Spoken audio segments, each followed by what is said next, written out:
And the other speaker. Good morning. Excuse me. My name is Amanda Rivera. I'm the hearing examiner presiding over today's case. The date is August 9th, 2023, and this is case DCI 2022-00063. It's a rezoning request from the RS1 district to the RPD district. Because this is a quasi-judicial hearing, all evidence and testimony must be taken under oath. So if you intend to speak, if you could please raise your hand. Do you swear or affirm the testimony you will provide is the truth? I do. Yes, ma'am. Okay, thank you. The way that we'll proceed this morning is first we're going to hear from the applicant. They're going to present their requests and call any witnesses that they may have. Following that, we'll hear from the county staff. They'll present their recommendation in this case, which is a recommendation of approval with conditions and deviations. Following that, I will open up the public comment period. That's the opportunity for anyone who wishes to place any comments on the record to do so. I'll call the cards in the order that I have them, so if you wanted to speak and haven't filled one out, they're by the door. There is only one opportunity to speak, but there is no time limitation. So I would encourage you to take notes as we go through things this morning so that you can make the most of the time that you have at the podium. If you would like to speak at the board hearing, you do have to place your comments on the record today, and you will be limited at the board hearing to the comments that you make today. Following that, we will get back to the rebuttal for the applicant and the staff, and we can get started whenever the applicant's ready. At this time, we will call our expert in planning, Mr. Dan DeLisi. He's been qualified here before. Okay, good morning. Good morning. Thank you. For the record, my name is Dan DeLisi. Let me give you the presentation. I'm going to note on the beginning, on the cover slide of the presentation, I just saw a big glaring typo. Okay. I list the CPA number, not the DCI number. Okay. So this is not a comp plan amendment. This is a rezoning, as you noted. Yes, thank you. Okay, so that will be applicant's exhibit 1, and I should state for the record, I had 3 48-hour letters, and so I've got, let me put those into the record. So applicant's exhibit A will be the 48-hour letter that was received on Monday, July 31st. Applicant's exhibit B will be the letter that was received on August 4th. And then applicant C is the one that was received on August 7th. Thank you. Fortunately, we're having a hearing, so I won't send you any more letters on that. Thank you. Just wanted to get that set for the record. Okay. Whenever you're ready. Okay, so again, for the record, Dan DeLisi, I'm a land use planner, and I am the consultant for the Lee County Housing Authority on this project. The property is located along the west side of Barret Road. You can see Barret Road extends from Pine Island Road down to Pondella Road. The property has a little bit of frontage right here on Barret Road. I'll get back to this, but that's the only road frontage that this property has. It's a little over 20 acres, and you can see it's already developed with 50 affordable units on site, detached single family. It's approximately a half mile north of Pondella Road and a half a mile south of Pine Island Road, so essentially equidistant, and that's really from this location. The property's in an area of, I'll characterize it as changes. There are a lot of, and you see this throughout the county, where you have remnant large lot single family uses here to the south, to the west. To the north, in the city of Cape Coral, you see a number of multifamily developments underway, built out and being developed and constructed. Here are some pictures that I took along Barret Road.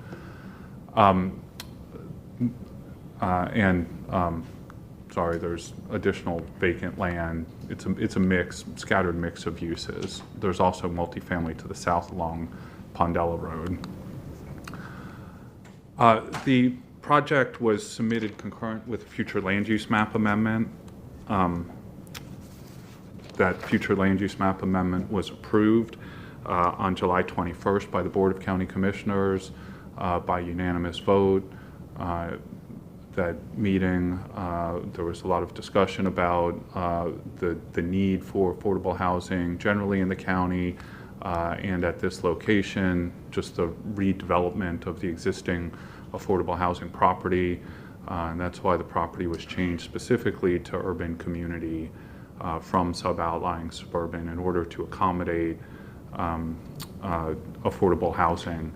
The urban community future land use category, distinct from, say, the suburban land use category, allows for a bonus density for affordable units. So it was the appropriate category to be placed into, and again, that was unanimously adopted. So at this point in time, we are in the urban community future land use category. So this is a proposed redevelopment of an existing site. As I mentioned before, there are 50 units on site. It's owned and operated by the Lee County Housing Authority. The proposal is for 200, going from single family to multifamily, and generally in this configuration around a lake. So it's 5 multifamily buildings on 20.14 acres, the exact same development footprint, or roughly the same. So minor tweaks around the edges, but this wetland here, which is under conservation easement to the South Florida Water Management District, is not being touched. It's staying the same, as is the upland buffer that we put around the wetland and identified on the master concept plan. Same thing here. If you note to the northwest of the site, there's a creek that runs through the site. That's being preserved, as is a upland buffer to the creek. So none of that's changing. All that's going on is we're redeveloping the existing site. The master concept plan was submitted and revised with the 48-hour memo. You can see it here, just as I described. I'll note a couple other things. There is a dog park that's part of the development. There's a clubhouse. So there are on-site amenities. As I mentioned before, the only access that's available to the site is through Barret Road, and there's not a lot of frontage, so we are pretty constrained. And that is the reason why we had to ask for a deviation from the requirement of 2 access points. I'll get into that a little bit more later. I will note buffers around the property. Because we have parking along the perimeter, the section 10.416 or 5, the buffer 6. 416D. 416, yeah, requires that when you have parking areas or drive aisles within 125 feet of residential lots, then you have to provide a different type of buffer. That includes, in this case, a wall. So it provides a little bit of extra compatibility with the adjacent uses. The criteria for approval for a plan development and a rezoning in general is listed in LDC section 34-415. 145. I'm sorry, 145.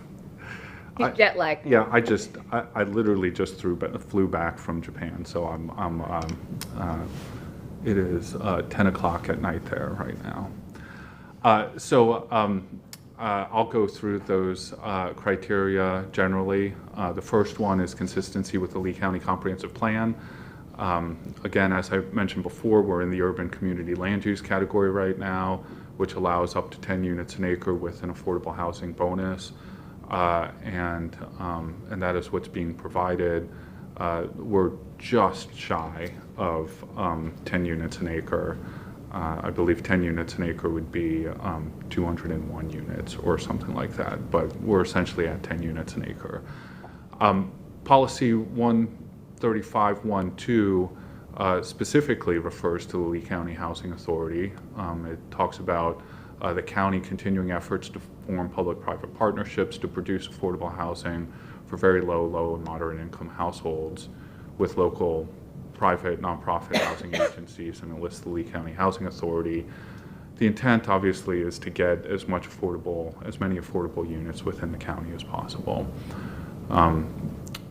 The North Fort Myers Community Plan also talks about supporting the creation and preservation of affordable housing options. In addition to that, there are the requirements within North Fort Myers to have a public meeting. We did have a public meeting. We met with the North Fort Myers Design Review Board, and they voted in support of the project. Policy 5.1.3 directs higher densities to areas close to employment centers. I will note proximity with City of Fort Myers, downtown Fort Myers. Of course, there's a lot of industrial on the south and the east of downtown. A lot of employment. Commercial areas are all along Pine Island Road and US 41. Pine Island Road, much of Pine Island Road is in a category that's a mixed use and commercial land use category, and so we could expect to see additional commercial areas pop up along Pine Island Road as time goes on. So overall, this is a great location for affordable housing. It's where workers have access to both employment, jobs, and also the needed commercial, which is why I think you're seeing a number of affordable housing developments coming into the area. Development timing, objective 2.2, this isn't an urban area. We're surrounded by urban uses minus the remnant large lot residential that's there, but it's in an urban future land use category, and there are urban services to the site, including a fire station right across from the subject property. We do have letters of availability from all the service providers that were provided as part of the comprehensive plan amendment. The proposed development is consistent with the land development code. We have asked for 2 deviations, and of course there are other criteria in section 34145 about deviations and the standard of review for deviations. I just want to note and put on the record, deviations are part of the plan development process. Asking for a deviation does not mean we're inconsistent with the code. The criteria is essentially enhancing the plan development and not otherwise having a negative impact on health, safety, and public welfare, different from a variance standard or anything else. But the 2 access points, as I noted before, the code requires that we would need 2 access points for any community greater than 5 acres. There is no other road that we could have accessed. It wasn't an option to us to ensure that we were protecting the health, safety, and public welfare. We did get letters from the North Fort Myers Fire District, Lee County EMS, and Lee County Sheriff's Office, letters of no objection to the single access point. So we believe we've met the standard of criteria for that deviation, and we agree with staff's agreement on that. The second deviation was a connection separation deviation, and as the staff report noted, that the deviation needed to be revised based on the reading of the code. It's from 240 feet to 150 feet. We did make the change in the master concept plan in accordance with staff's request, and so that deviation has been rewritten and it was resubmitted with the 48-hour memo. The second one. The second one, yes. That's right, the second 48-hour memo and the second deviation. LDC section 2-146B reviews the bonus density criteria, and there are 4 criteria listed. The first is that traffic is not driving through a lower density area to get to the nearest collector arterial road. The subject property has direct access to Barret Road, which is a collector, So we're not driving through any lower density area to get to Barret Road. It's direct access. I will note that from there, there is access to 2 arterial roads. So the access to the site is excellent from a driving traffic distribution standpoint. But we clearly meet that first criteria. The second criteria is the public facilities are not overwhelmed. Again, we did get letters of service availability from all the service providers, so it's clearly not being overwhelmed. The third is that has to do with impacts to evacuation and hurricanes. We're not in the coastal high hazard area, so we meet that criteria as well. And it talks about mitigation if you are, but none of that really applies because we're not in the coastal high hazard area. And the second is generally compatible with the surrounding uses, and I talked about that before. The subject property is compatible with what's going on in the area. You see the multifamily to the north, and there are some older multifamily attached units to the south. Again, there is, there are large lot areas. It is a transitioning area, but overall, I think we're compatible with what's going on in the area.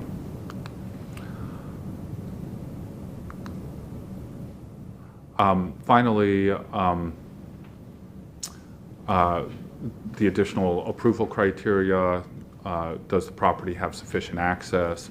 As I mentioned before, we do have direct access to Barret Road, collector, and then access from there in either direction, a half a mile north to south or south to 2 arterial roads. Another criteria is, has to do with transportation impacts.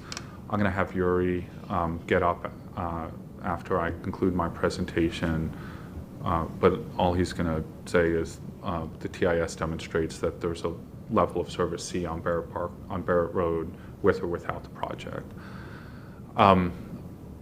Not adversely affect environmental resources. As I said before, it's a redevelopment of the existing developed area. The existing wetland on site is being preserved. The existing creek on site is being preserved. Ashley Kiernan from Dex Bender is here if you have any questions on the environmental. Availability of public services, I already reviewed that. We do have public services available, urban services, and the proposed uses are appropriate at this location. We believe they are. We agree with staff that we meet that criteria. Finally, the deviations criteria, which I already reviewed. So let me talk about the 48-hour memos. That should be plural now. But yeah, really the first one. Condition 5 is pretty straightforward. We would just need to re-reference the master concept plan that was submitted with the 48-hour memo, so we have the reference correct. I'll let Neil address condition 8 and 9 and 10. Yeah, do you want to do that now or wait till the end? We can wait until the end. Okay. And then finally, I think I want to note Marcus Goodson is here with the Lee County Housing Authority if we have any questions about operation of the development or anything else that you may have. And Drew Fitzgerald is here as well, the project civil engineer, if there are any questions on stormwater or water management. But with that, I'll close my presentation and be available for Yeah, I have a questions. couple questions. Can you go back to the previous slide? You have that nice aerial there. Can you just, for the record, explain what that red line is? Yes, thank you. The red line is the city of Cape Coral boundary. And as a planner, to the best of your knowledge, is it your understanding that Cape Coral has an overabundance of single family and a lack of diversity of housing types?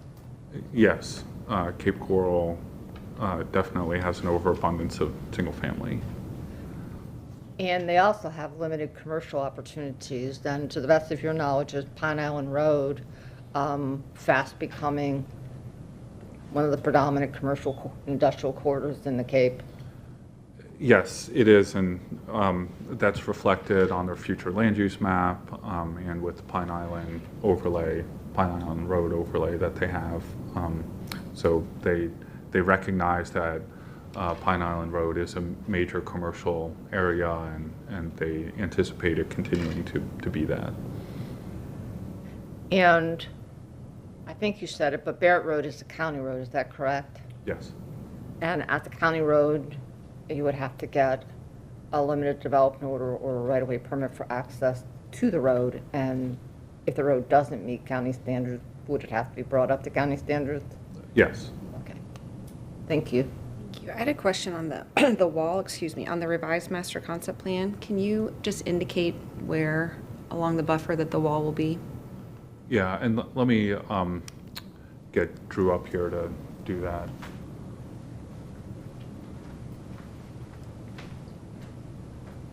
Good morning. Good morning. For the record, Drew Fitzgerald with the Lisi Fitzgerald. So which one do I use to point? This one, the red one? Yeah. The wall is along this buffer here on the north property line, and then along the west property line here, and then along the south property line. Does it extend, because it shows kind of that step down by the dog park, so will the wall end where that? Not required in that location. Okay, so essentially that would be the line, I guess, where it does step down? Yeah. Okay, Yeah, once you get past the parking areas, then you have the dog park. okay. And nothing along the northwest then, because it's only for the parking areas Correct. that you're doing that? Okay, thank you. And then I don't know who to ask this question. Are the 50 units that are currently there occupied? And if so, are they being rolled into the 200 that are happening, or what's going to happen during that process? Let's have Marcus answer that question. Okay, thank you. Transition is the question. Okay, thank you. Good morning. Morning, Marcus Goodson. For the record, Lee County Housing Authority Executive Director. The 50 units there now are occupied. When you say, are they going to be rolled in, do you mean, are the residents going to? Yes, will they be still occupying the same place? And I assume there's some displacement that's going to happen during construction. Yeah, there's going to be a relocation because we got to demo that development. The current residents will have priority to move back as long as they're eligible, because, you know, things happen over a period of time. Their income could increase, you know, other things could happen that would make them ineligible for housing. But short of that, they have a priority to move back in. Okay. And the county will stay in an ownership capacity or operational capacity? In perpetuity, yes. I mean, it's affordable housing, and you know, we need it badly in this community. So yeah, in perpetuity. Yeah. Thank you. Mm-hmm. That was the extent of my questions. I think you were having traffic come up next. Yeah. Thank you. Good morning. Good morning. For the record, Yuri Baikal with TR Transportation Consultants. I've been sworn in and previously accepted as an expert in transportation planning. We prepared a traffic analysis for this rezoning application. As previously mentioned, the request is to allow up to 200 multifamily units. As part of our traffic study, we first prepared a trip generation analysis to determine how many trips would be generated by this proposed rezoning request. And for that, we use IT trip generation manual, which is a required source to use in Lee County to come up with traffic projections.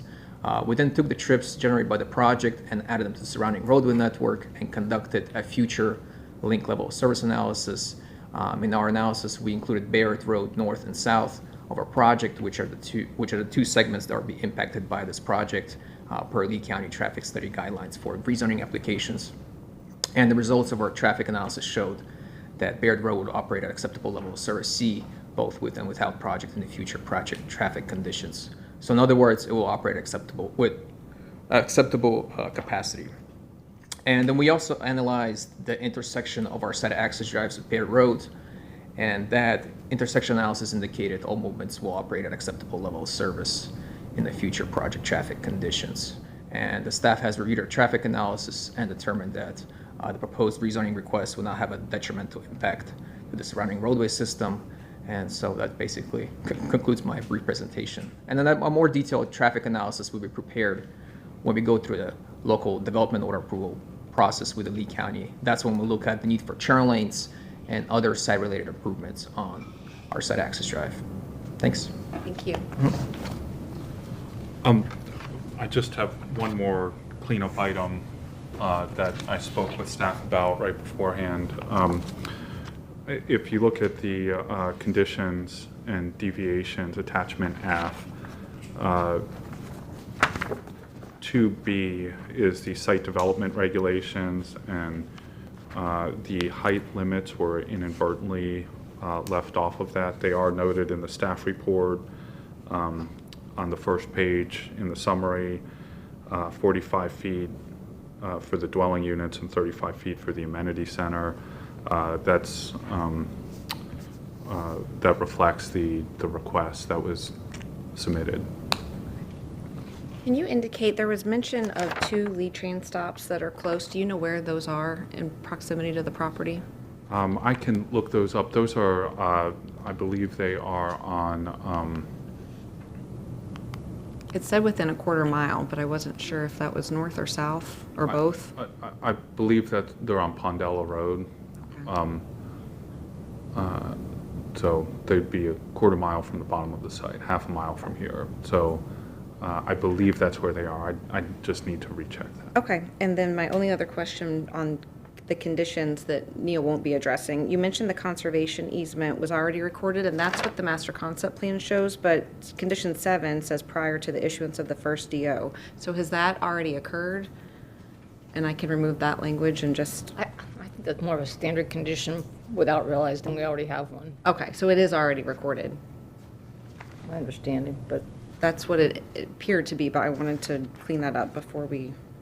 So that was condition 8 that you're talking about, and 7, it shows on mine. concept prior to the issuance of the applicant must submit it. Yeah, yeah. I mean, I don't. It's unnecessary. It already is recorded, and that was noted in the sufficiency process, and there were questions on it. We responded. I can address that during my, Okay, thank you, so we'll get to that. Okay. And then, okay, the other. can you go back to the aerial for just a minute? Sure. No, the one that shows, there we go. Okay. I just wanted to point out, I actually worked on a comp plan amendment for what is the Judd Creek project to the east. And when the city of Cape Coral redid their whole zoning map and comp plan map, there were some changes that were needed for that. And we had a public information just north and west of Barret Road is the New Testament Baptist Church. So we probably had 30 people at that meeting, and they were concerned about Barret Road. I drove on it at that point in time before the 2 multifamily projects went in. It was rough, narrow, bad drainage, all that kind of stuff. I've driven on it since those 2 projects went in, so I don't know if you've done your site visit yet. But you will note the condition of the road along those 2 projects, which has been upgraded and meets county standards. South of that, it doesn't. So I don't know if anybody's concerned about what the road will look like ultimately, but you can tell what it will look like when you see what the road looks like now that it meets current county standards. I also want to note, just for the record, that the board did just last week recommend approval of the Bayshore Pines project, which accommodated affordable housing in a transitioning area. So while I know every case stands alone, I do think that's an indication of the direction that the board's heading.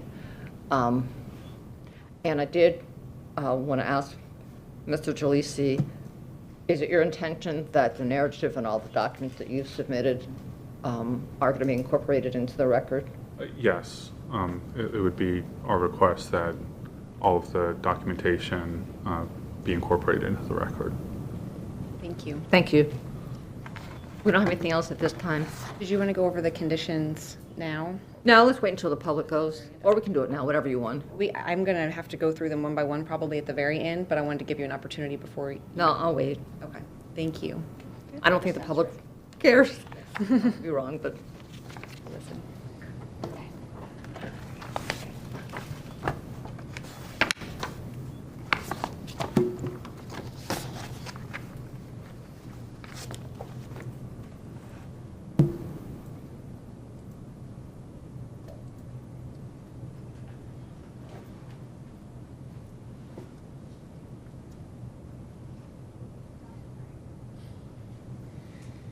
Good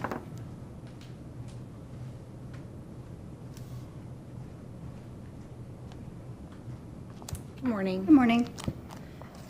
For the record, my name is Beth Workman. I'm a principal planner with the zoning section. I've been accepted in this forum before, and I wish to do so today. Thank you. Let me just get organized here. Okay. First off, I'd like to submit the PowerPoint presentation. Okay, thank you. That will be staff exhibit 2 because 1 is the staff report. Thank you.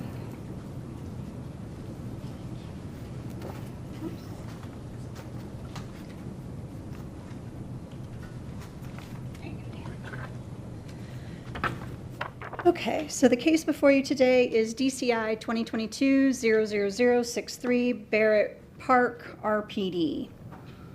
Mr. DeLisi went through the request and the surrounding uses, did a pretty good job with that. The rezone is for 20.14 acres from residential RS1 to residential planned development. The applicant is proposing a maximum of 200 dwelling units that includes 79 bonus density units with a clubhouse and a dog park. The maximum heights is 35 feet for the clubhouse and 45 feet for the dwelling units, and staff has recommended approval with conditions. Going through a little bit about the property history and the character of the area, this is a platted subdivision. It was approved in 1992 with 4 tracts. So I've included the survey plat that then recorded the easement here for this conservation as Tract B. There are easements throughout this development that once the development order comes in, they'll have to be vacated. And what staff's concern is with that vacation is that this document would need to be redone, and I might be mistaken, but in our research, we could not find a recorded conservation easement separate from the survey plat. So that was why the condition was added to prior to DO approval. If there is one, then that should be easily submitted with the development order, shouldn't hold back things for the DO. Going further with the tracts, the detention area was in its own tract, which is in the northwest corner with the Hancock Creek tributary running through it right here. And then the recreational area was in Tract C, which was in the northeast corner, right up in here. And in the staff report, this is an attachment. You can see the notation of the recreation area, Tract C. And then, of course, the residential lots were in Tract D. A little bit about the property history. This has gone through a comprehensive plan amendment to change the future land use category. And Mr. DeLisi touched on this about why that was, and that was because the sub-outlying suburban does not allow for the bonus density. And the applicant wishes to add the 79 units as the bonus density, and urban community was a better fit for this development. This CPA is in effect at this point. I think it was July 30th or 31st, it was in full effect. So that changed the future land use category to allow the bonus density as well as the 10 dwelling units per acre. The surrounding uses, the property is located right in here. And the surrounding uses, as you work towards Pine Island, you have the AG2 lots right in here. They're a mixed bag of small and large lot residential and some vacancies. And then as you work towards Pine Island Road, you get into the CG, and there's a CPD over here, and then the city of Cape Coral is in here. And then you have the multifamily in the city of Cape Coral over this way, as well as an RPD, which was the measurement for the access point for the deviation. The RPD is a single family development that has not been developed yet at this point.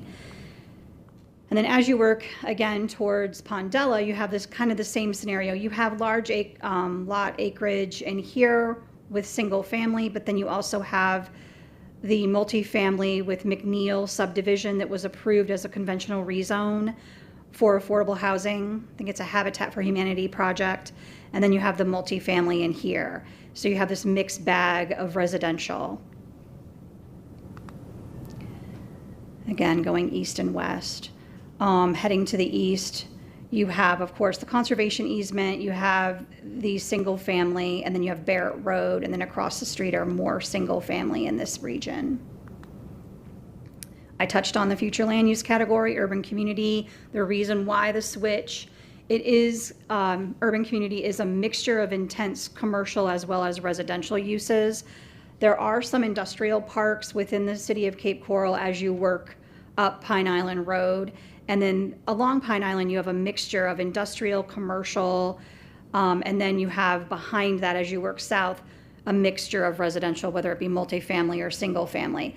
The same scenario exists down on Pondella as well, and you can see the bus routes are on this map as well, which was a question about Barret meeting up with Pondella, so you have the bus routes in here.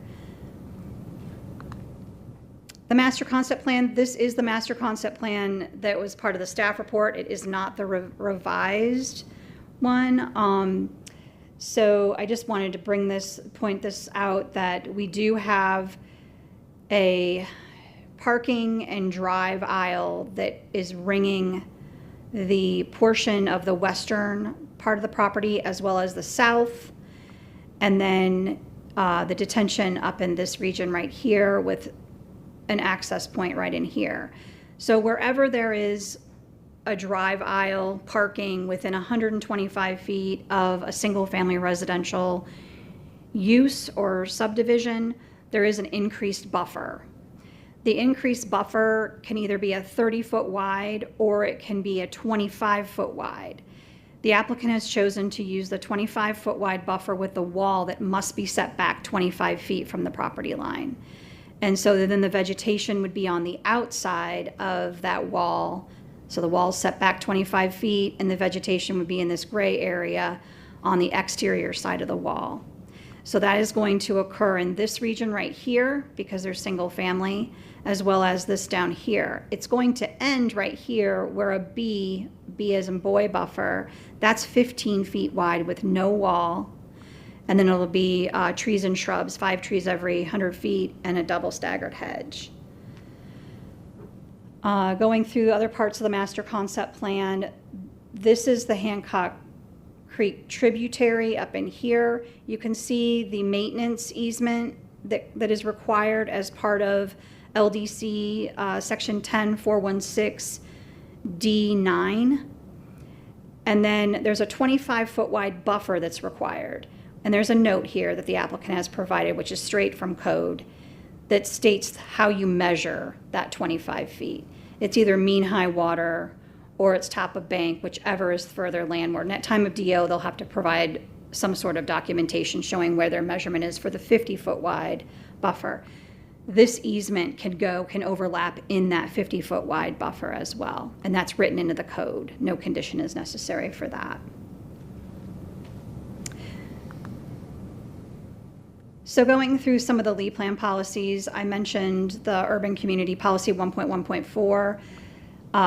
The applicant is in compliance with that, and it allows them the 10 dwelling units as well as the bonus density. It does promote the continuous compact growth patterns in the future urban areas.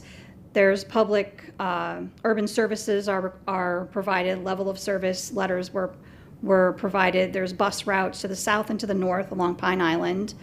The applicant will be required to improve the Barret Road to the access points from wherever the improvements continue from the City of Cape Coral development. This direct high-density residential near employment centers, Mr. DeLisi touched on that. As I mentioned, Pine Island Road and Pondella have a mixture of commercial, whether it be retail, industrial, that supply employment opportunities and shopping opportunities. Is compatible with the surrounding residential uses. This area, as Mr. DeLisi mentioned, is a transitional area. You have a mixture of multifamily, single family, as well as the commercial. And so by adding this multifamily in there, it provides the buffering needed to screen it, as well as how the site is designed with the multifamily going into the existing impacted area. Because right now the impacted area is single family, and they're not expanding the footprint or anything. They're utilizing the areas that exist on site. And that touches on the design around existing site limitations, the open space, the buffering. The applicant is providing the required buffers as well as the required open space. And the affordable housing is within walking distance of the transit services and rec centers for the folks that live in the community. Bonus density was touched on. Mr. DeLisi did a really good job going through this. This is a land development code section that must be met in order to move forward with those 79 units. He touched on this, went through each one. I'm not going to belabor the subject on this. It is adjacent to the major collector that then dumps into the arterial roads of Pine Island and Pondella. It's not in the coastal high hazard, and it is compatible with the surrounding uses through the buffering and the required open space and the site design that's being provided. Again, there's the master concept plan. I just included this slide for the schedule of uses. The applicant is meeting the uses that are allowed in the RPD zoning district. There are no changes that staff is making to any of these uses. They're all compatible with the surrounding uses. Yuri came up and discussed the compatibility for access and traffic impacts.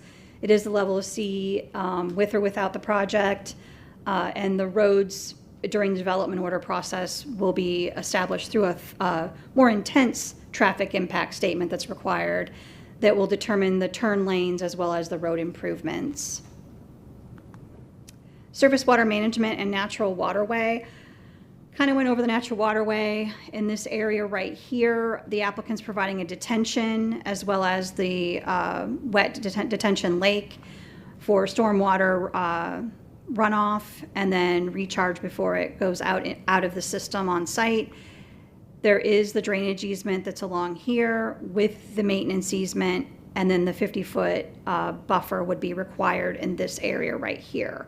On the original master concept plan, there was a 50-foot setback. It's not a setback, it's a 50-foot buffer that 25-foot easement can overlap so that the remaining plant material that's required per the code can be in that 25 feet that's outside of the easement. And that's all written in the code. That will be required at time of DO.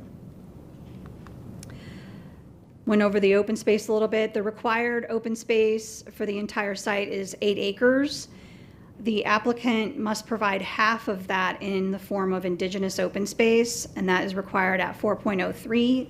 The applicant is providing 4.11 acres of indigenous open space, and that is represented with that wetland conservation that is there with the upland buffer that surrounds it. So they're over on their indigenous, they're meeting the open space for the remainder on site through buffering and detention. Went over the buffering a little bit before the 125-foot rule, as we call it, that's section 10-416D6. That's that 25-foot wide buffer that rings wherever there's parking or a drive aisle. You have a 25-foot buffer with that wall, dips down into a B buffer, which is 15. And then you have a B buffer up here, which is 15.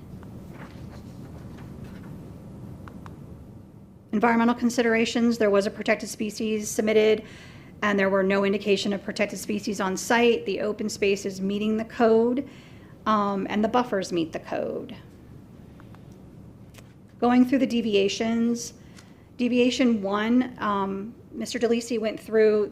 This is necessary because they're not adding another access. They're utilizing the existing access, and through the review of this deviation, staff recognized that they really didn't have another means for an access unless they were punching out through the conservation easement to get to Barret along the southeast, and then that would reduce and have impacts to wetlands.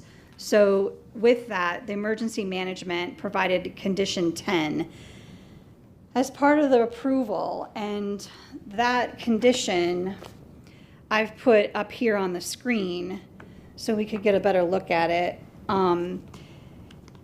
It is sort of clunky, I will admit.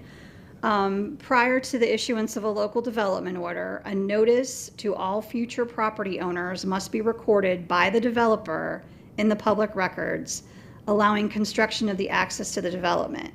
The notice must articulate the emergency access plan and provide information as to where a copy of this plan may be obtained from the developer or developer's successor. So what this is saying is during the DO process, because the TIS that comes in is a more thorough TIS than what we get during zoning, there may need to be turn lanes, improvements to the roadways. Through that process, they need an emergency management plan because there is only one access. So if something were to happen at that access and they need to get in for an emergency or what have you, what is the emergency plan? That's what that is speaking to me. Now, whether changes need to be made to that so that we don't lose the message of what we're trying to get at, staff is up for any suggestions on that. Through the 48-hour letter, I'm not sure which 48-hour letter it was, but there was some mention of changes, but there was no strike through or underline. So we would be willing to work through that process to make it a little bit more clear. So that's deviation 1. Deviation 2 was just something that staff was looking at because the code specifically says that you must maintain a 245-foot separation between privately maintained streets, access roads, or access ways along Barret Road. They were measuring from a private driveway to a single-family home, and that needed to be changed to go towards the development, that RPD at the northwest or northeast corner that is part of Hancock Creek Estates. And we put that in, the applicant put the name of the development. So it's 120 feet from that. And it's not built yet, but it is on their master concept plan. And you can see a dirt road kind of coming out where they're using that existing impact. That's what we measured from. So in the future that this would meet that because there's no changes to that access. What you see out there now is what will remain to support the multifamily. So we wanted to make sure that they were covered with that 125-foot separation. And that was approved without any conditions. So with that, staff believes that this project meets the Lee plan, is in compliance with the land development code through those 2 deviations. It will not have any impact to critically sensitive areas or natural resources. With or without the project, the transportation component is meeting the criteria. There are substantial urban services to support the project. There is a mix of uses in the area, and the public interest was looked at through this, through the screening and buffering and making sure we were sensitive to the compatibility with the surrounding land uses, as well as looking at the deviations for compatibility as well. So staff recommends approval and is here for questions and to go over the 48-hour letters. On the last point you just made about Hancock Estates. Yes. So referring to, this was exhibit, it's usually B. I don't know if that's what it was. Let me see. Of the staff report, the maps, C, this time attachment C. So the zoning map that's here, is it this development that's shown with, that shows kind of some infrastructure already in place, or is it the blue RPD? It's only 120 feet, so I at first thought it was. It's that right there. Okay, so it has not, you said it has not been constructed yet. Here's a but better there one. is So there's where the entry point, the access point for the community is. Existing. The existing. And then this is the RPD. And there's this little dirt segment. And when I overlaid the master concept plan onto the aerial for this, they're lining it up with this right here for their proposed development. So the distance between here and here is where that distance is for 120 feet. Are they do they have a DO that's under construction? Do you know? I didn't see a development order in there, and zoning never expires. So, and if they come in to change that, if they move closer to the Barret Road RPD, they would need to then get a deviation, and we would do the review process for the RPD. But right now, we want to make sure that Barret Road is in compliance with the land development code through the deviation. I think that was the extent of questions that I had aside from going through the conditions, which again, we can wait to do until after we get to the end. That's fine. Thank you. Sure. Did applicant have any questions of staff? Yeah, I just have one question. I'm looking at section 10-291, the LDC requires street access, and the code, as I read it, already requires notice in a plan if you're only have one access. So, Okay, this is, the condition that you see before you came out of emergency management. So if we need so to they're not aware of. strike this, 91? then we can. If the code already has provisions in there, then at time of development order, that information is going to need to be submitted regardless. Whether we have a condition, the land development code stands. And it is, yeah, and it's verbatim. What Right. they propose is condition 10. I agree with you. The wording is horrendous, and Yep. we struggle every time. I think we both try to get our red pens out and mess with it, but typically, as you said, it comes from the other division, and they'll either make it a standalone condition or they'll make it a condition of the deviation. Yeah, So- the problem is every time we start putting LDC provisions, then everybody thinks it means That it's something something different. new. You get wound around the axle, so we're trying to avoid that. Agreed, and we typically do not reiterate requirements of the code, so I don't think anybody has any If we need heartburn to over- strike it, we need to strike it because the land development code is already stating it. So I just wanted to be sensitive to their letter because they painstakingly provided a letter with that in there. So I wanted to have that discussion. So understood. Thank you. Were there any other questions? I don't. Okay, thank you. Okay, so with that, we will get to the public comment. Again, I'm going to call the cards in the order I have them. The first one I have is Dave and Terry Hall. Trevor would like to go first. Well, as I understand. If you could come forward, I'm sorry, for the record, we have to capture it at the podium. Thank you, ma'am. Good morning. Good morning. Terry Hall, 1251 Hall Road. As I understand it, I just lost my train of thought. If I don't speak today, then I will not be allowed to speak in the next one. So this counts as speaking. Okay, I have a question. Prior to the acceptance of the Barret Park, the original Barret Park with the units, the fire department was on record saying they were not sure in a case of an emergency, meaning a fire, that they would be able to service that. Now, something that you said that there is a letter that you have agreeing to service, but that does not necessarily mean that it would be adequate service. So I don't know what has changed and how those additional units would make it easier for the fire department to service that area, or as a result, the woods and everything, our homes. So I don't know what has changed there. They have not enlarged their force. They have not gotten more fire trucks. So that was a concern that they had at that time, and now all I'm hearing is that you have a letter that they agree to service. Not that they think that they can, but that they'll do what they can. The other thing that I don't understand is that you keep talking about the area changing. We live in an area where all of our neighbors have acreage. We have 2.5. The people next to us have 1.5. The people next to them have 1.5. The people across from us have 3.5. And now all of a sudden, we're coming in where we look out our back door and we're looking at a 3-story building looking down into our homes in our private area. You keep saying it's a transitional area, but the only transition I see coming is from the housing authority. So I don't understand how we can just say, well, it's transitioning, so let's just not even worry about it.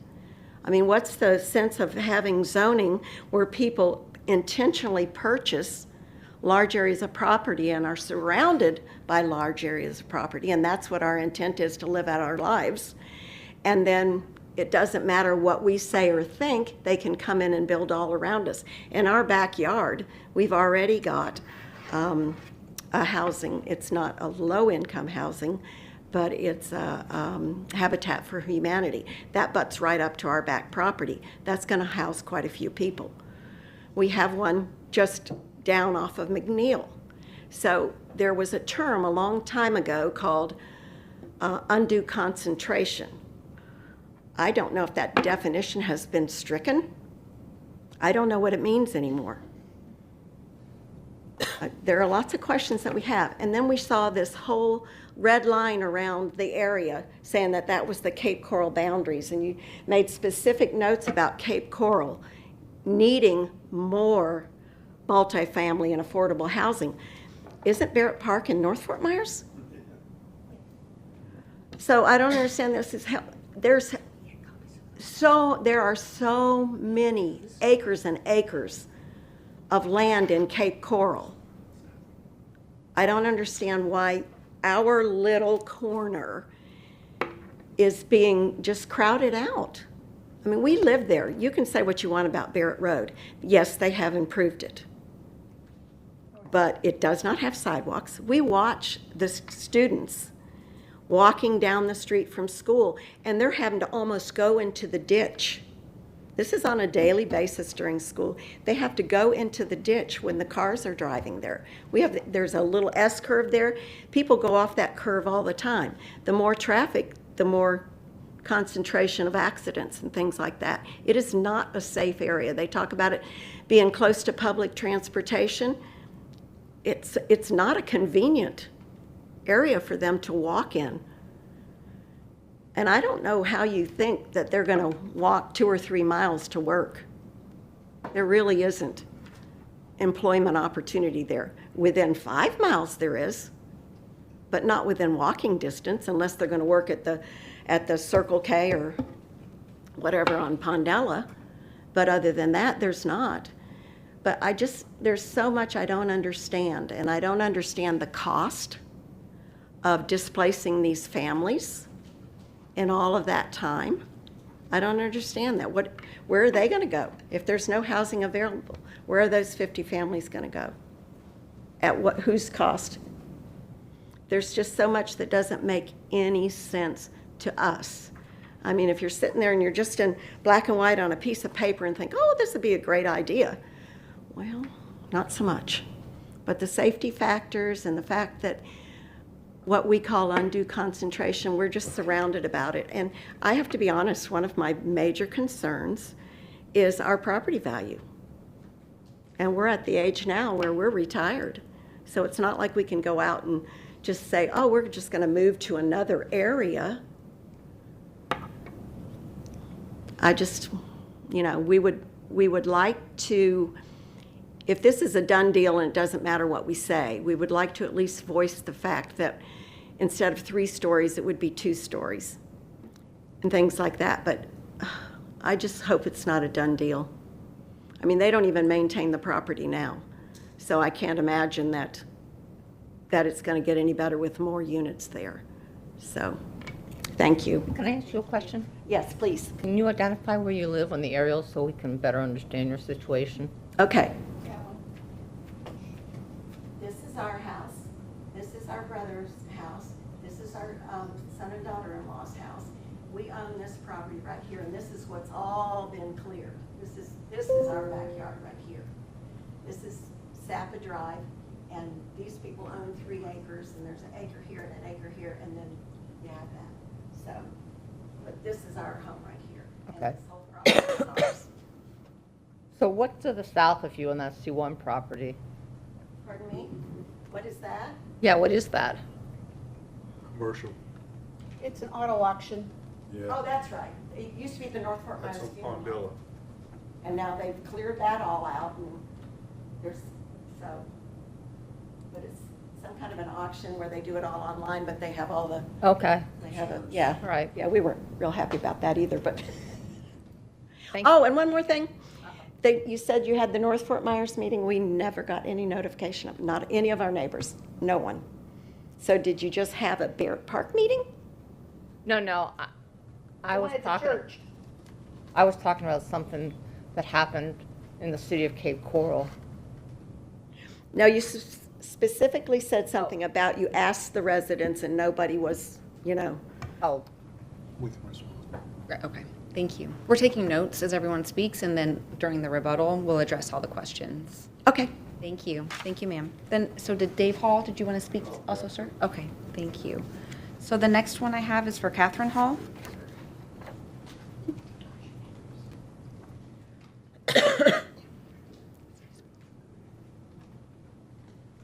Good morning. Good morning, my name is Catherine Hall, and I live on that middle property there, that one on Hall Road. This property has been in the family since 1930s. I'm going to bounce all over the place, but I'm what you would call, I guess in the old days, a NIMBY, not in my backyard. That's what we were 30 years ago. It's changed a little bit since then, but one of the things we talked about, she talked about too, was the fire district approving that the single-family entrance. During Hurricane Ian, Barret Road flooded. That is a Zone A flood zone. I don't know if the water actually got into Barret Park, but that entrance itself flooded. I mean, it was impassable for several hours. And that was from the Yellow Fever Creek, which is on the north side of the property. Another question I have for Mr. DeLisi too is, or Mark from the Housing Authority. Barret Park currently, there is no pets allowed in that park. All of a sudden now we have a dog park, which means there's going to be pets allowed in the new Barret Park. On the end of Hall Road, which is in front of our properties there is a piece of property the Dunns own. Their grandson is looking to build a house there in the future. His front yard is going to be that dog park. And now you're saying that it's going to be bushes and shrubs for a buffer, and that's going to be his front yard. I don't know how acceptable that is. I mean, it's 50 feet. That dog park is 50 feet or even less on that corner there, the 0010 from his property. Well, actually, there's a little bit of wetlands behind there, but that dog park is going to be in his front yard. As far as Barret Road improvements have been done on the north side of Barret Park, not the south. That S-curve, the commissioner's document, is the most dangerous S-curve, tightest S-curve in Lee County. There are no road improvements on there, and I hope that you can drive that area before any decisions are made. You need to drive that south from Barret Park down to Pondella Road. The ditches are deep, the roads are terrible. Like she said yesterday when I drove on it, there was a woman pulling her little grocery cart thing to go to Circle K. She had to get off and basically almost tip in the ditch just to get out of the way of traffic. There is no sidewalks, the ditches are very deep. You're talking 200 families, kids going to, well, they won't be walking to the elementary school, I hope, but that high school, North High, those kids are walking there every morning, and a lot of times it's not even in the daylight. It's a real important issue for everybody. But the traffic, again, is going to be exponentially higher because of that unit. Now you're also talking about a subdivision across the street from Barret Park, which is going to bring even more traffic. The turn lane, the TIS, the emergency thing, nobody's talking about this turn lane. Robert and Charlie White own the property on the north side of that driveway. It's a single-family home. They've been told that they're going to put a turn lane, they're going to take their front yard. It's the house right there, the 1313. They're going to take, they're saying their front driveway, that they're going to take part of their front yard to put a turn lane into Barret Park. They aren't agreeing with that. So do they just take it? How does that work? You know, we don't know anything about that. As far as the deviation for public safety, again, the fire district letter. My next question is for Mark over there. Pine Echo. Okay, I know we're talking about Barret Park today, but what we're hearing is they're going to do this exact same thing to Pine Echo in the future. Yeah. We don't know that for sure. So there's another 50 homes that could be possibly taken down and build another 200. Again, the undue concentration. We were told by the Lee County Commissioners that if they built Barret Park, that we had our concentration. It's not true. It's not true at all.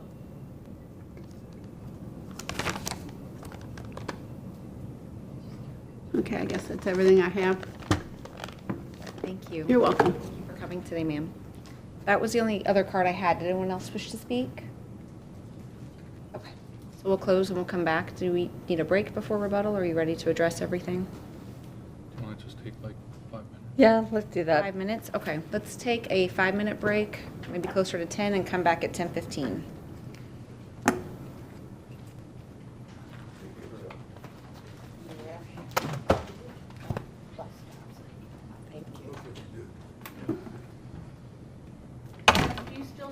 any work with Kathy Morgan?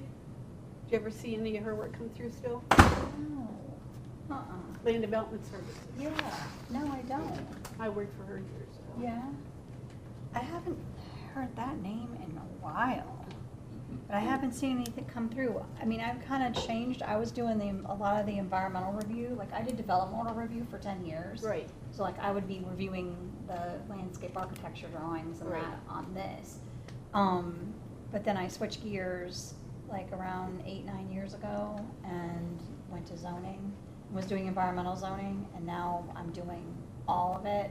And Cameron's doing the environmental zoning review now for us in zoning. So, yeah, but I haven't done any work. I wonder, I haven't talked to her in quite a while now. yeah, yeah, yeah. It's, you know, the more you get into this, the more it's different than reviewing this little landscape plans. I have to run back and get those 48-hour letters because I left them in my desk. Really? There's 3 of them. That's where this money comes Is it federal money? from. Yeah, come from Biden. All that. I get up there and get all shaky, my voice gets all crackly. Yeah.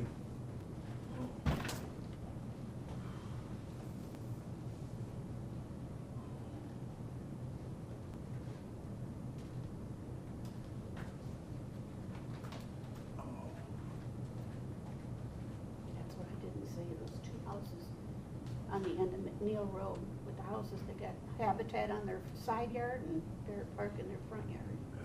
I got where I couldn't follow the red arrow. I couldn't see it at all. And so I got all confused about what's going on our side? Are we getting A a wall, big wall? a buffer, Big buffer?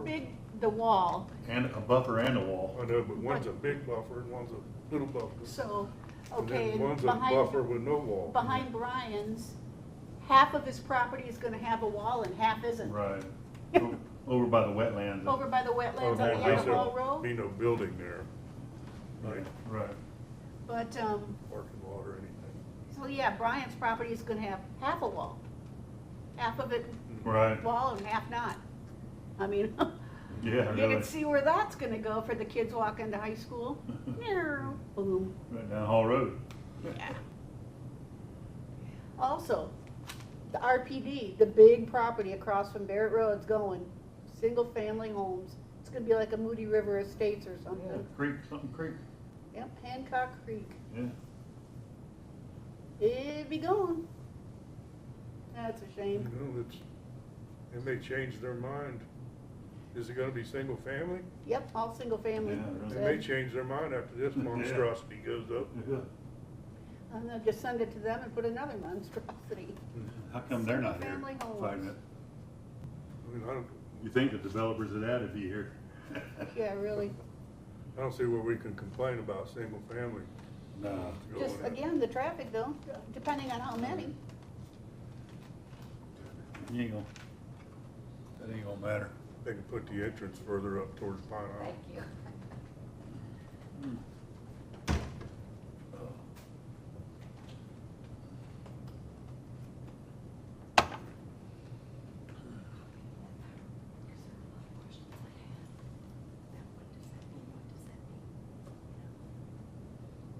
And just follow you. Yeah, we're done. Oh, I think the public is done now. Yeah. yeah. But I want to hear their rebuttals.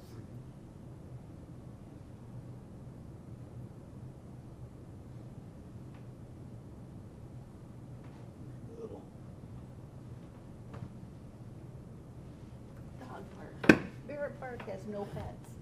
Yeah, it's all come from that big thing Biden passed and gave it all this money. The county got all this money and they burned a hole in their pocket. God, and they're building a dog park, not a playground area for kids and families. They're building a dog park. The last meeting that Terry and I went to, I asked the guy that was gonna develop the place, was sitting here talking to him. I said, where's the money coming from? He said, we don't know. We'll get it approved, then we'll go for applying for money. I bet it came from that big, thing behind. Well, that just came since, but that's very likely where it will be, that 1.1 billion the county just got. Yeah, Brian's gonna have a lawn halfway across. That's crazy. No fence. Bushes. What kind of wall? fence too. Wall means, But bushes, they said I would say Oh, block. Yeah, I meant the rest of that. behind the dog park. The dog park will be fenced, I guess, so. Oh, it'll have to be. Otherwise. What a dog park, not a playground for kids, a dog park.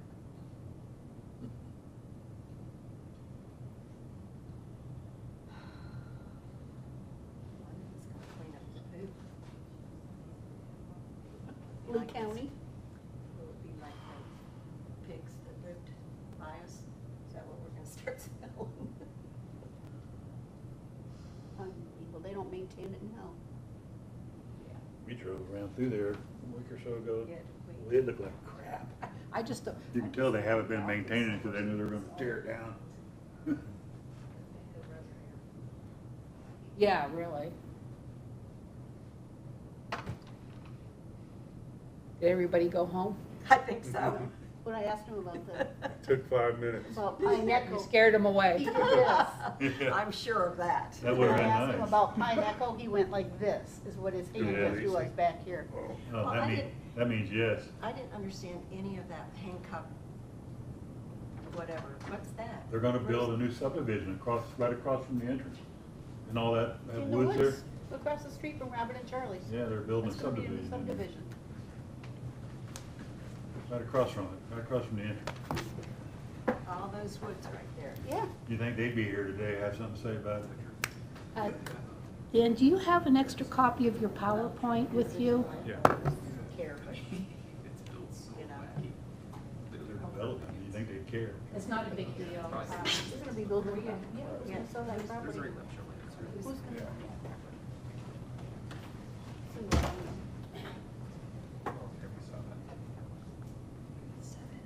That's the recorded You tell me, conservation. jet lag. Okay. I couldn't find it. Yeah, no, we can't do Okay, that, okay. so that's fine. We're gonna let Drew go first. Okay. Drew, you're a you. I got my 3 48-hour letters. Oh, I'm so. I was like, you're like a pen pal every morning. I know, it's like when you Oh, it's another letter from get Neil. something new in the mail.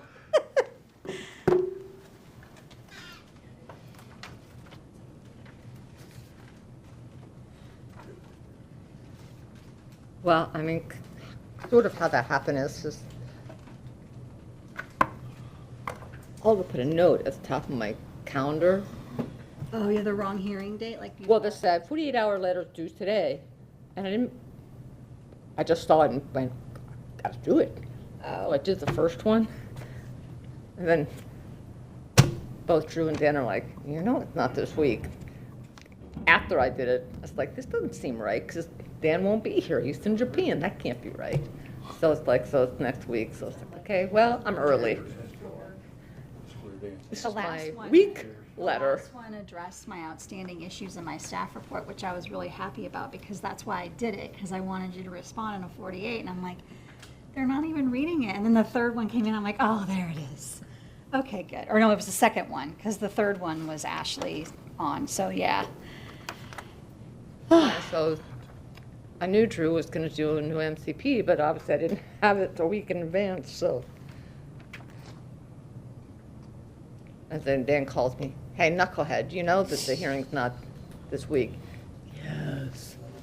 It's a plan and call. It's all right. Yes. Because Drew had just sent me an email, knucklehead, it's not this week. Yes, I know, thank you. But it's better than missing it. You were on top of it? Huh? You were on top of it? They were all on top of it. Proud of you. I'm proud of you, Drew. Can I get an attaboy? Yeah. I think Olga's just trying to avoid having me give her a panic attack by making it, literally 48 hours. It's all right. It was okay. It was fun. Beth, is your case tomorrow? Is it your case tomorrow as well? Dirk. Dirk. I believe it's Dirk tomorrow, Okay. I think. What's the case? It's already escaped me. I don't remember. I think it is Dirk. Yeah, it's Donna Marie tomorrow. Yeah, I think we are. Do you have the case tomorrow? What is the case? It's with Wayne. I'm having a mess. All right, it's okay. I can't think of it either. I can They see all it. kind of run together after a while. Well, I'm thinking Wayne and I'm thinking 81 West, but it's like that's last week. It's Daniel's, but another name. Oh, yeah, oh, no, it's Daniel's Fall. Oh, Yeah, that's it. yeah. It's with That's it. Morris Depew, That's behind it. the racetrack. It's another near the racetrack. Central Urban. Is that Dirk's? Yes.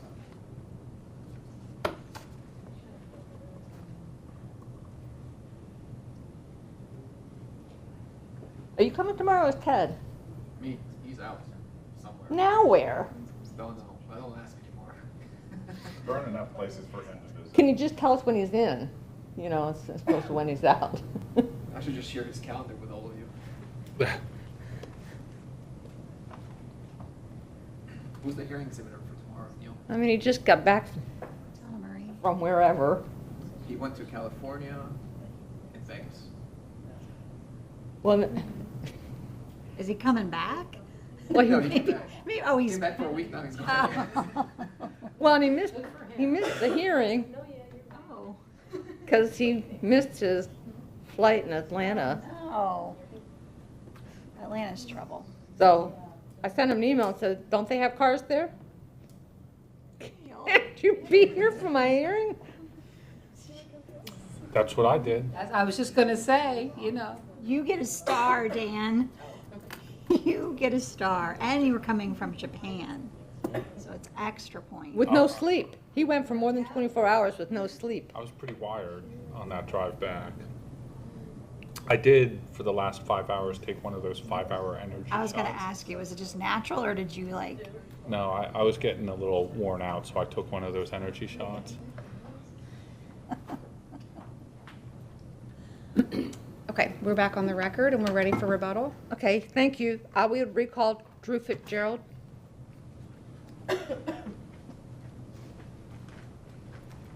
Good morning. Again, for the record, Drew Fitzgerald. I just wanted to address a couple of the concerns from the public in regards to the stormwater and also with turn lanes.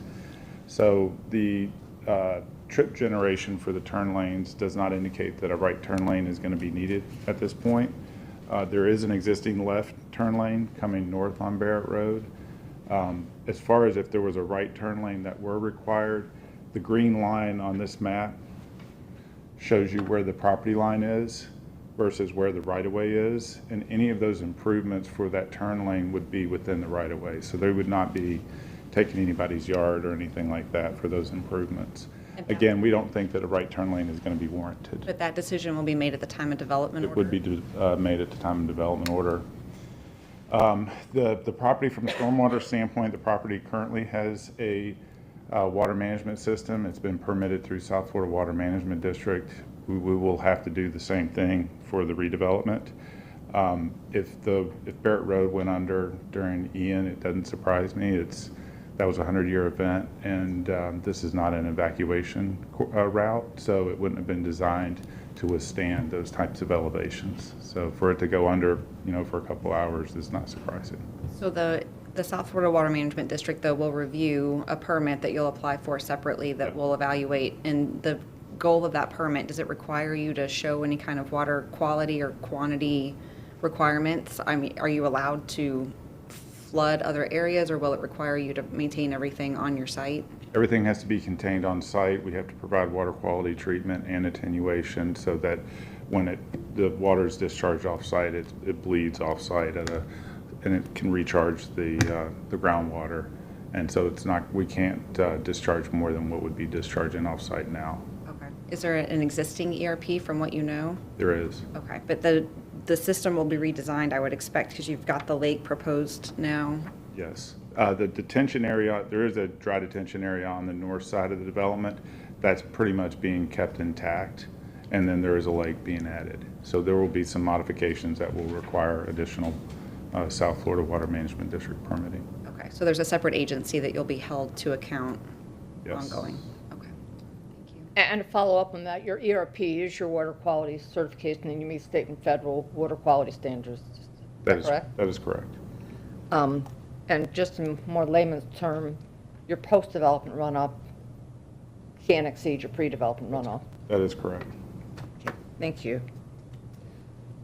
I don't have other questions. I'm going to go ahead. Oh, you go ahead. Recall Mr. DeLisi.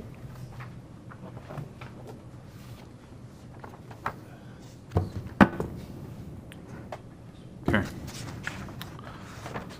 So I am going to start out by addressing the fire letter. We got 2 letters from the North Fort Myers Fire Department.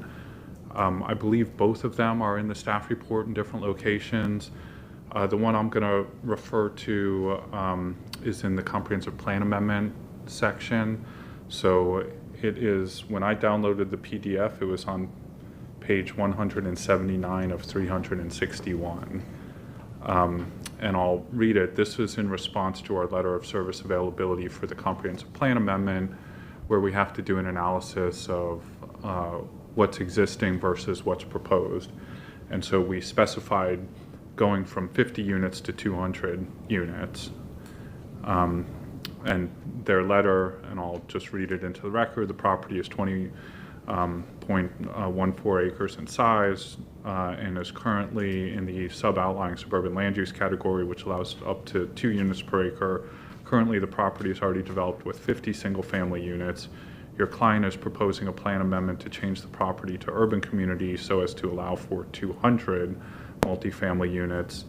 If the amendment is approved, the North Fort Myers District will be able to provide fire suppression and emergency medical services to the above proposed development, as well as fire prevention and public education service. And that comes from the fire marshal. So that was addressed by them. As far as the meeting with North Fort Myers, this was in compliance with both the comprehensive plan and the land development code. The requirement is to hold a public meeting. It doesn't get too specific other than that. Typically in instances like this, there are community groups that are already set up to host those meetings. In North Fort Myers, it's the North Fort Myers Planning and Design Review Panel, I believe they're called. We reached out to them.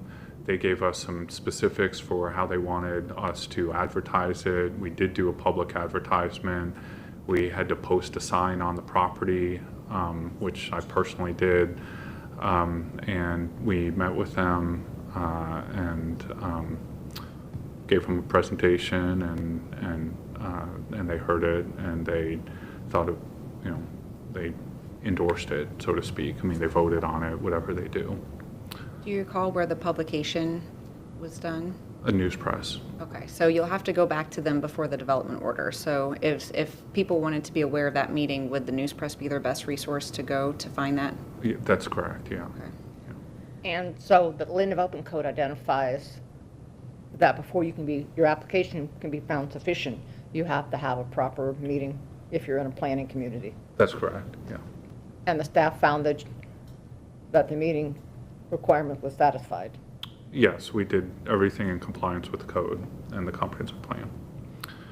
And finally, let me just note, when we talk about areas in transition, this is exactly it. We are not the only property developing on this corridor. As we pointed out, and you'll drive out there, the multifamily units to the north are also developing. I believe the residents pointed out the Habitat for Humanity project. It's also being developed. We're certainly not the only thing causing a transition in this area. I'll note City of Cape Coral, it depends on how far back you want to go, but there's just a lot of different things going on here, including, whether you call it an auto resale or junkyard or whatever have you. The types of uses along this area are certainly not all large lot, single family. It's a wide mix, and so that's the term we typically use is transitioning. Over time, new uses come in and replace older uses. Let me ask you, for the residents that spoke, how do they get to an arterial road? Do they have to use Barret? No, I believe they're along Hall Road, and then Hall Road goes down to Pondella. So they are neither adjacent to the site nor do they access Barret Road. So this project's use of Barret is not going to interfere with their access to Pondella? I would not imagine it would. You know, I think the term undue concentration kept coming up. I think that what they were referencing was policy 135.4.12, which talks about encouraging affordable housing projects where, in locations, it's a locational standard essentially, but it's saying to avoid county concentrations. Is that a policy that you reviewed whenever you made your recommendation in this case, or your evaluation of the case? I did not, but what I would suggest is if you look at the area, just because you have 2, 3 affordable housing developments in the same area doesn't create an undue concentration. I get that, residents may not want any affordable housing near them, or certainly no more than one, but it's not like the entire corridor is becoming an affordable housing development. The multifamily to the north is not affordable housing. There's nothing in here that I believe restricts those units to affordable units. The multifamily over here, I mean, there's a lot going on in the area. It's not like we're creating a district specifically to affordable housing. But on the flip side, this is a great location for affordable units, just given everything going on with commercial uses, proximity to employment centers. So it makes sense that you would get, more than one, multiple affordable housing communities in the area. But I think it would be a stretch to say that this is now the location in Lee County where affordable units will be. And I'll point out, this site is already developed with affordable housing. So to the extent that a concentration exists, it exists. And maybe I'll ask staff the same question, because there was evaluation in it, and it may have actually been, I'm finding it now, there was reference to that, because that was something that I wanted to look for in the staff report, and I think it was included, it's shown as page 7 of what was the Lee Plan consistency analysis. So I think that went with attachment D. But I can ask staff the same question if they looked at that as well, but I'll wait until we get to their rebuttal. The only other question I had was sidewalks was the other thing. Is that something also that will be looked at the time of development order? Yes. Okay. Were there any other? Well, it's my understanding, and I think I saw them when I drove on Barret coming down from Pine Island, that there is sidewalks, that they did make them put in sidewalks.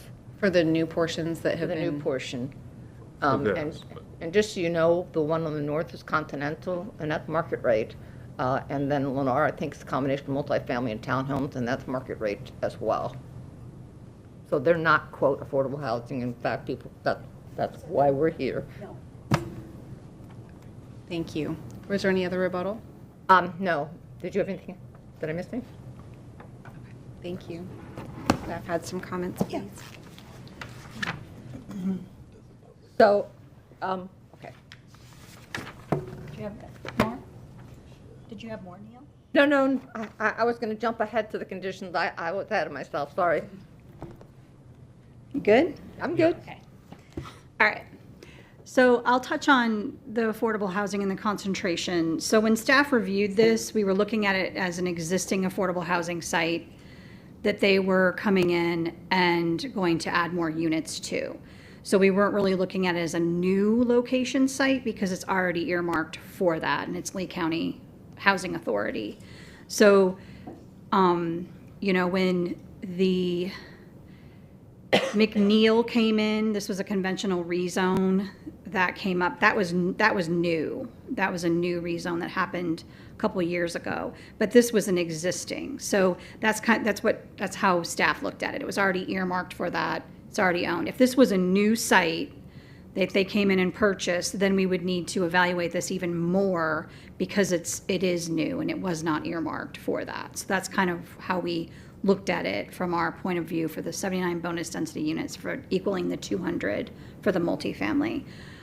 I want to touch on, because my understanding from the question from the public, there was confusion about when a zoning case comes in, we have a courtesy notice that goes out right when we get it. And that is something that staff does. We send a courtesy notice 500 feet from where the rezone is happening. That's done by staff. Then when the hearing gets scheduled, we send out another notice so that they can see when the hearing is and know where to go to come to the hearing. The public informational meeting is in the Land Development Code, and that is a totally different process. That is done by the applicant. In the Land Development Code, it's required to work with the existing community plan organizations. So each community that has a community plan has some of them have an organization that you can utilize. Or if you don't want to utilize their monthly meeting or whatever they have scheduled, you can do your own, but you have to be within that community. You must advertise on your own, whether it be with that group or it be on your own, and it goes into the news press.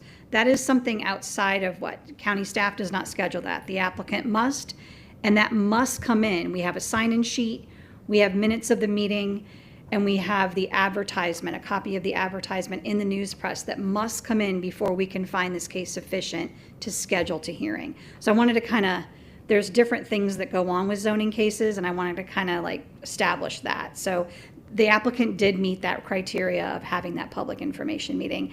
And it's my understanding that at that public informational meeting that this project was endorsed. So that's really all I wanted to put into the record. I'll sit down and she can go over the conditions. Yes, we can go through the conditions. Let me get back to that spot. There was a lot of material in this case, and I do appreciate that. I reviewed all of it, and I think we're at attachment F is where we've got the proposed deviations and conditions with the changes that were made in the subsequent 48-hour letters. Okay. So 1 is fine, 2 is fine with the addition of the height that you discussed. Did you want to go through, Neil, the other ones that you had changes to? I think 5 was one. Yeah, well, the first thing I think we're all in agreement on is that the MCP date has to be updated, so you have the new one now. Condition 8,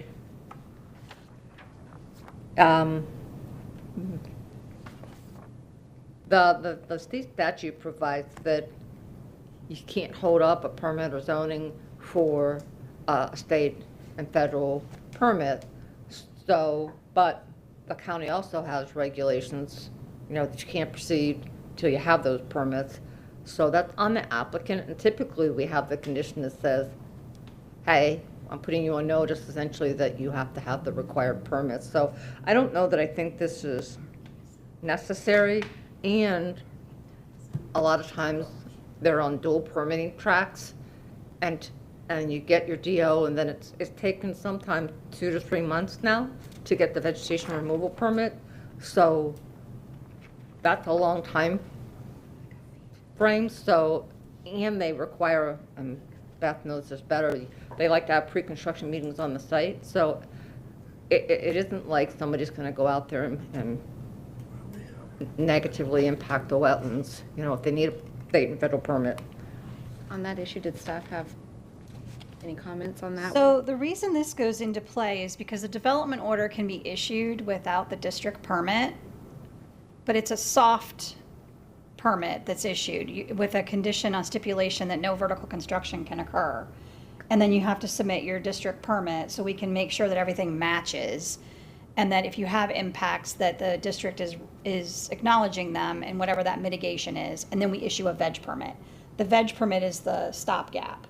So we can't issue a veg permit until we see that these permits are matching, our DO permit as well as a district. This condition stems from county attorney for previous cases that we need something in there. Now, whether we take prior to the issuance of a veg permit out and we put the developer may not commence and just leave it at that, Yeah, I'm okay with that. you good with that? Yeah. I'm okay with that because staff, development services staff knows what this means. Applicants are starting to catch on. We've just had in the past a couple cases that have come in that the district permit didn't quite match the DO. And so then we have to, and if there's a zoning case attached to it with a master concept plan, then that is an issue. So we need to make sure we're checking all of that to make sure everything matches. No, I'm fine with that. Okay. It's just the permitting's taken a long time, and so you want to Okay, be moving along. I understand. And 9, there's already an LDC provision for that. And again, every time you restate something that's an LDC provision, you end up with what do we really mean? Okay. And because we already have an identified development footprint and areas that are Right, and protected. this is on here because in your submittal requirements for what needs to be depicted on the MCP, the 50-foot buffer was not put on the MCP, and that is a requirement. Buffers must be shown on the MCP as part of the submittal, and that was asked during the review because it was called out as a setback. The setback was removed, the maintenance was put on, but the 50-foot buffer was not on there, so we put a condition in so that it was a place card holder, unless it's on there on the new one and I didn't see it. But it needs to, because buffers need to be called out on the MCP Okay, as so part if of the we- 34,373. Yeah, so it was on there.